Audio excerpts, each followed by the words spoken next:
रात के 2:17 हो रहे थे और उस होटल के तीसरे फ्लोर पर सिर्फ एक ही रूम में लाइट जल रही थी।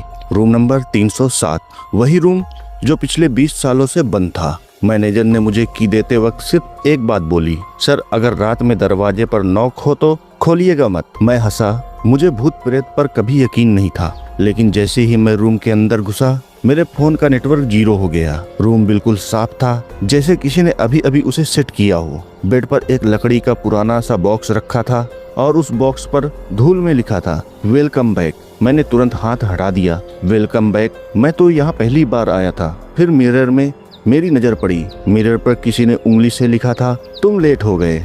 मेरी सांसों की स्पीड बढ़ गई। मैं मैनेजर को कॉल करना चाहा पर फोन डेड था। तभी नॉक नॉक नॉक, दरवाजे पर धीमी सी नॉक हुई। मुझे उसकी बात याद आई, रात में नॉक हो तो खोलना मत। मैं चुप रहा। नॉक फिर हुई, इस बार ज्यादा जोर से, और फिर एक आवाज, बेटा दरवाजा खोलो, मैं हूँ। मेरे पैर जम गए। ये मेरी माँ की आवाज थी, लेकिन मेरी माँ को मरे हुए 10 साल हो चुके थे। मेरी आंखों के सामने सब अंधेरा सा छा गया। दरवाजा हिलने लगा जैसे कोई बाहर से जोर लगा रहा हो। मैं चीखना चाहता था पर आवाज नहीं निकल रही थी। तभी बेड पर रखा बॉक्स खुद म खुद खुल गया। अंदर एक पुरानी डायरी थी। उस डायरी के फर्स्ट पेज पर फोटो चिपकी थी, एक आदमी की। मैंने टॉर्च जलाकर देखा, वो आदमी मैं खुद था, लेकिन फोटो के नीचे डेट लिखी थी 12 अक्टूबर 2005। उस दिन मैं सिर्फ 8 साल का था। डायरी का नेक्स्ट पेज खोला। रूम नंबर 307 में रहने वाला आदमी कभी जिंदा बाहर नहीं गया। मेरे हाथ कांपने लगे। अगले पेज में उसने अपनी फैमिली को खुद खत्म किया और फिर खुद को भी। मेरा दिमाग सुन्न हो गया। मैंने कभी किसी को कुछ नहीं किया। फिर लास्ट लाइन पढ़ी, उस आदमी का नाम था अर्जुन।